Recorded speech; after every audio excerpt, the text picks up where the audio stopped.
Ravi colours இன்றைய trending பெண்களுக்கான exclusive கலெக்ஷனுடன் kurtis, palazzo pant, Patiala pant, துப்பட்டாக்கள், ஷேப்வேர்கள், நைட்டிகள், பிராண்டட் உள்ளாடைகளும் கிடைக்கும். ரவி கலர்ஸ், நேரு வீதி, ராஜா தியேட்டர் சிக்னல் அருகில், புதுச்சேரி. வணக்கம். முக்கிய செய்திகள். சென்டாக் நர்சிங் நுழைவுத் தேர்விற்கு மே 30ஆம் தேதி வரை விண்ணப்பிக்கலாம். கல்வித்துறை சார்பில் அறிவிப்பு. புதுச்சேரி மார்க்கெட் வீதியில் சுற்றித் திரியும் கால்நடைகள். உரிமையாளர்கள் மீது நடவடிக்கை எடுக்க வேண்டும் என்று பொதுமக்கள் கோரிக்கை. அவசர எண்ணை அழைத்து பானிபூரி கேட்ட சிறுவன். பெற்றோர்களை எச்சரித்த சைபர் கிரைம் காவல்துறையினர். புதுச்சேரியில் அனைத்து உயர் படிப்புகளுக்கும் 10% உள்ஒதுக்கீடு வழங்க வேண்டும். அரசுக்கு கோரிக்கை வைத்துள்ள பள்ளி மாணவர்கள்.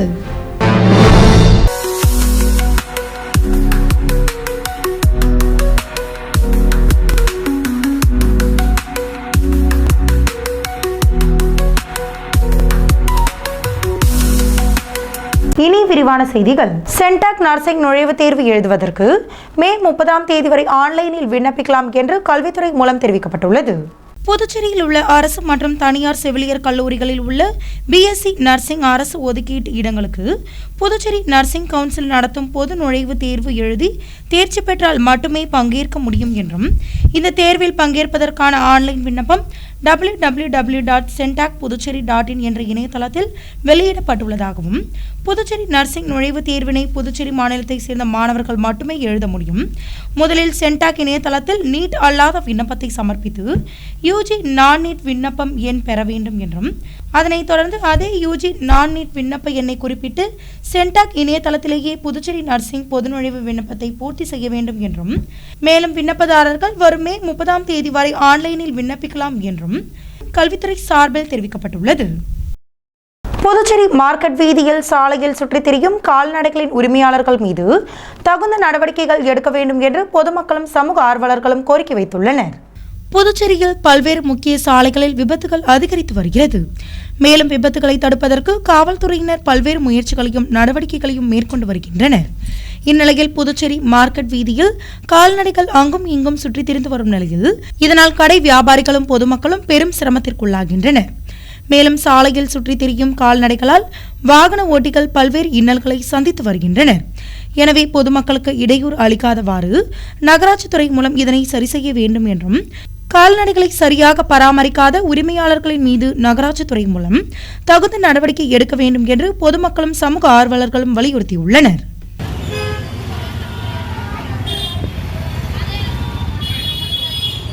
சைபர் கிரைம் அவசர எண்ணில் பேசி பானிபூரி சாக்லேட் கேட்ட சிறுவனின் பெற்றோரை சைபர் கிரைம் காவல்துறையினர் எச்சரித்துள்ளனர். புதுச்சேரி சைபர் கிரைம் காவல் நிலையத்தின் இலவச தொலைபேசி எண் 1930 கடந்த 2 நாட்களாக தொடர்பு கொண்ட ஒருவர் பானிபூரி சாக்லேட் வேண்டும் என்று கூறியுள்ளார். அதனைத் தொடர்ந்து சைபர் கிரைம் காவல்துறையினர் அந்த தொடர்பு எண் மூலம் அவரது வீட்டை கண்டுபிடித்து அங்கு சென்று விசாரித்துள்ளனர். விசாரணையில் சைபர் கிரைம் காவல் நிலையத்திற்கு போன் செய்து பானிபூரி மற்றும் சாக்லேட்டை கேட்டது 7 வயது சிறுவன் என்பதும், பள்ளி விடுமுறையால் தமிழகம் சிவகங்கை மாவட்டத்தில் இருந்து புதுச்சேரியில் உள்ள உறவினர் வீட்டிற்கு வந்துள்ளதும் தெரியவந்துள்ளது. அதனையடுத்து சைபர் கிரைம் காவல் கண்காணிப்பாளர் பாஸ்கரன் மற்றும் ஆய்வாளர்கள் தியாகராஜன், கீர்த்தி மற்றும் காவல்துறையினர் அச்சிறுவனிடம் எப்படி உனக்கு 1930 என்ற எண் தெரியும் என்று கேட்டுள்ளனர். அதற்கு சிறுவன் தனது அம்மாவிற்கு போன் செய்த போது அவசர உதவிக்கு 1930 என்ற எண்ணிற்கு அழையுங்கள் என காலர் டியூனில் வந்ததை தவறாக புரிந்து கொண்டு சைபர் கிரைம் காவல் நிலையத்திற்கு போன் செய்து பானிபூரி சாக்லேட் கேட்டதாக தெரியவந்துள்ளது. மேலும் இதுபோன்ற விவகாரம் மீண்டும் நடந்தால் பெற்றோர்கள் மீது நடவடிக்கை எடுக்கப்படும் என்றும் சைபர் கிரைம் காவல்துறையினர் எச்சரித்துள்ளனர். புதுச்சேரியில் உள்ள அரசு பள்ளிகளில் பயின்ற மாணவர்கள் +2வில் 86.27%, 10ஆம் வகுப்பில் 81.25% தேர்ச்சி பெற்றுள்ளனர். தமிழக பாடத்திட்டத்தை பின்பற்றி வந்த புதுச்சேரி அரசு பள்ளிகள் கடந்த ஆண்டு அதிரடியாக சிபிஎஸ்இ பாடத்திட்டத்திற்கு மாறியுள்ளது. இதனால் மாணவர்கள் கடும் சிரமத்திற்கிடையே கடந்த பிப்ரவரி மற்றும் மார்ச் மாதங்களில் நடந்த +2 மற்றும் 10ஆம் வகுப்பு பொதுத் தேர்வை எழுதினர். இதன் முடிவுகள் கடந்த 13ஆம் தேதி வெளியான நிலையில் அரசு பள்ளிகள் +2 தேர்வில் 86.27%, 10ஆம் வகுப்பில் 81.25% தேர்ச்சி பெற்றுள்ளன. மேலும் சிபிஎஸ்இ பாடத்திட்டத்தில் நுழைந்த முதல் ஆண்டிலேயே பலரின் விமர்சனங்களை தவிடுபொடியாக்கும் வகையில் தேர்ச்சி விகிதம் அதிகமாக இருப்பதாகவும் இதனை அரசு பெரும் சாதனையாகவே கருதுகிறது.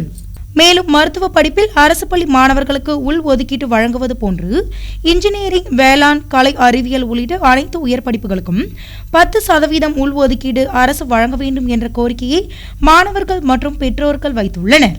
புதுச்சேரியில் வன்கொடுமையால் உயிரிழந்த டீ வியாபாரியின் குடும்பத்திற்கு முதலமைச்சர் ரங்கசாமி நிதியுதவி வழங்கியுள்ளார். புதுச்சேரி மேட்டுப்பாளையம் சானரப்பேட்டை பகுதியைச் சேர்ந்த டீ வியாபாரியான பாபு என்பவர் கடந்த ஆண்டு 5 பேர் கொண்ட கும்பலால் வன்கொடுமை செய்யப்பட்டுள்ளார். இந்நிலையில் பாதிக்கப்பட்ட பாபுவின் மனைவி ராஜேஸ்வரிக்கு ஆதிதிராவிடர் நலம் மற்றும் பழங்குடியினர் நலத்துறையின் மூலமாக வன்கொடுமை சட்டத்தின் கீழ் 8,55,000 ரூபாய் நிதியுதவி அளிக்கப்பட்டுள்ளது. இதற்கான ஆணையை புதுச்சேரி சட்டசபை வளாகத்தில் முதலமைச்சர் ரங்கசாமி வழங்கினார். மேலும் இந்நிகழ்ச்சியில் அமைச்சர் சாய்ஜி சரவணகுமார், அரசு கொறடா ஏகேடி ஆறுமுகம், துறை இயக்குநர் இளங்கோவன் ஆகியோர் உடனிருந்தனர். புதுச்சேரியில் ஆபரேஷன் சிந்தூர் வெற்றியை கொண்டாடும் வகையில் பாரதிய ஜனதா கட்சியின் சார்பில் தேசிய கொடி ஏந்தி ஊர்வலம் நடைபெற்றது. காஷ்மீர் மாநிலம் பகல்காமில் பயங்கரவாதிகள் நடத்திய தாக்குதலுக்கு பதிலடியாக இந்தியா ஆபரேஷன் சிந்தூர் என்ற பெயரில் பாகிஸ்தான் மீது தாக்குதல் நடத்தியது. அதில் சிறப்பாக செயல்பட்ட இந்திய ராணுவத்தை பாராட்டி பாரதிய ஜனதா சார்பில் புதுச்சேரியில் தேசிய கொடியை ஏந்தி வெற்றி ஊர்வலம் நடைபெற்றது. இந்த வெற்றி ஊர்வலமானது பழைய பேருந்து நிலையம் அருகே இருந்து தொடங்கிய இந்த ஊர்வலத்திற்கு கட்சியின் மாநில தலைவர் செல்வ கணபதி தலைமை தாங்கினார். அதில் சபாநாயகர் செல்வம், அமைச்சர்கள் நமச்சிவாயம், சாய்ஜி சரவணகுமார், சட்டமன்ற உறுப்பினர்கள் கல்யாண சுந்தரம், ராமலிங்கம் மற்றும் கட்சி நிர்வாகிகள், தொண்டர்கள், முன்னாள் ராணுவ வீரர்கள், விளையாட்டு வீரர்கள், மாணவர்கள் உட்பட பலர் கலந்து கொண்டனர். மேலும் இந்த ஊர்வலத்தில் கலந்து கொண்டவர்கள் தேசிய கொடியை ஏந்தியும் 70 அடி நீளம் கொண்ட தேசிய கொடியை கையிலும் எடுத்துச் சென்றுள்ளனர். ஊர்வலமானது அண்ணா சாலை வழியாக சென்று அஜந்தா சந்திப்பில் முடிவடைந்துள்ளது. புதுச்சேரியில் பழங்குடியின மக்களை அட்டவணை பட்டியலில் சேர்க்கக்கூடாது என்று கூறுபவர்கள் மீது தகுந்த நடவடிக்கை எடுக்க வேண்டும் என்று பழங்குடியின மக்கள் கூட்டமைப்பு சார்பில் வலியுறுத்தப்பட்டுள்ளது. புதுச்சேரி மாநில பழங்குடி மக்கள் கூட்டமைப்பின் சார்பாக பத்திரிகையாளர் சந்திப்பு நிகழ்ச்சியானது புதுச்சேரி வளரால் சாலையில் உள்ள புதுச்சேரி தமிழ்ச்சங்கத்தில் நடைபெற்றது. அதனைத் தொடர்ந்து தென்னிந்தியாவில் உள்ள பழங்குடியின மக்கள் புதுச்சேரியின் பூர்வீகமாக வாழ்வோரை இந்திய அரசியல் அமைப்பு சட்டத்தின்படி மத்திய அரசின் அட்டவணை பழங்குடியினர் பட்டியலில் சேர்ப்பு சம்பந்தமாக டெல்லியில் உள்ள மத்திய பழங்குடி விவகாரத்துறை புதுச்சேரி அரசிடம் சில விளக்கங்களை கேட்டிருந்தது. அதன் அடிப்படையில் புதுச்சேரி அரசானது அதற்கான பதிலையும் சிபாரிசும் செய்து மத்திய அரசிற்கு கோப்புகள் அனுப்பப்பட்டது. அதனைத் தொடர்ந்து புதுச்சேரியில் உள்ள 4 பிற்படுத்தப்பட்ட பழங்குடியின மக்களை அட்டவணை பழங்குடி எஸ்டி பட்டியலில் சேர்க்கக்கூடாது என்று சிலர் பல வகையில் தடை செய்து வருகிறார்கள் என்றும், தடை செய்து வரும் நபர்களின் வீட்டின் முன்பு ஆயிரக்கணக்கான பழங்குடியின மக்கள் முற்றுகையிடவும், சம்பந்தப்பட்ட நபர்களின் மீது நீதிமன்றம் மூலம் நடவடிக்கை எடுக்கவும் புதுச்சேரி மாநில பழங்குடியின மக்கள் கூட்டமைப்பு முடிவு செய்துள்ளது. அதனைத் தொடர்ந்து பழங்குடியின மக்களுக்கு புதுச்சேரியில் தகுந்த சலுகைகள் கிடைக்கவில்லை என்றால் வருகின்ற தேர்தலை புறக்கணிக்கப் போவதாகவும் பழங்குடியின மக்கள் சார்பில் தெரிவிக்கப்பட்டுள்ளது. மேலும் இந்த சந்திப்பானது பழங்குடியின மக்கள் கூட்டமைப்பு சங்கத்தின் மாநில தலைவர் ராம்குமார் தலைமையில் நடைபெற்றது. ஆகவே மத்திய அரசு இது சம்பந்தமாக துரித நடவடிக்கை எடுத்து அட்டவணை பழங்குடியினர் பட்டியல் சேர்ப்பதற்கு நடவடிக்கை எடுக்க வேண்டும். எல்லாவற்றில் வரும் பாராளுமன்ற தேர்தலை புதுச்சேரி மாநில பழங்குடி மக்கள் கூட்டமைப்பு புறக்கணிக்கவும் முடிவு செய்துள்ளோம் என்பதை இந்த நேரத்தில் நாங்கள் கூறிக்கொள்கிறோம். புதுச்சேரியில் பல்வேறு கோரிக்கைகளை வலியுறுத்தி அங்கன்வாடி ஊழியர்கள் சார்பில் கவன ஈர்ப்பு போராட்டம் நடைபெற்றது. புதுச்சேரி அங்கன்வாடி ஊழியர்கள் சங்கம் சார்பில் மே 15ஆம் தேதி புதுச்சேரி சாரம் இயக்குநர் அலுவலகம் எதிரே கவன ஈர்ப்பு ஆர்ப்பாட்டமானது நடைபெற்றது. அதனைத் தொடர்ந்து கோரிக்கைகள் நிறைவேற்றாவிட்டால் வருகின்ற மே 20ஆம் தேதியன்று புதுச்சேரி சுதேசிமில் அருகில் வேலைநிறுத்த போராட்டம் நடத்தப்போவதாகவும் ஊழியர்கள் தெரிவித்துள்ளனர்.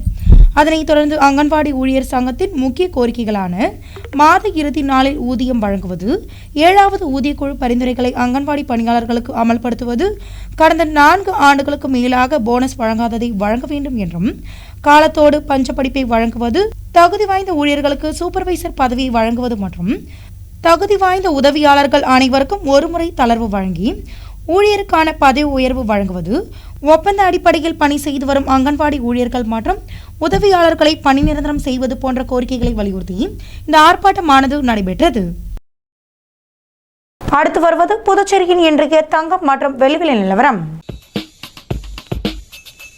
இன்றைய தங்கம் வெள்ளி விலை விவரம். புதுவையில் இன்றைய தங்கம் வெள்ளி விலை விவரம் வழங்குபவர்கள் முத்து கோல்ட் ஹவுஸ், பாண்டிச்சேரி. தங்கம் ஒரு கிராம் 8720 ரூபாய். இன்றைய தங்கம் வெள்ளி விலை விவரம்.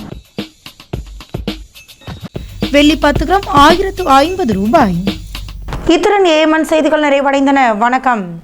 புதுச்சேரி உங்கள் ஏஎம்என் டிவி செய்திகளை யூடியூபில் உடனுக்குடன் காண ஏஎம்என் டிவி பாண்டிச்சேரி சேனலை சப்ஸ்கிரைப் செய்யுங்கள். பெல் பட்டனை மறக்காமல் கிளிக் செய்யுங்கள்.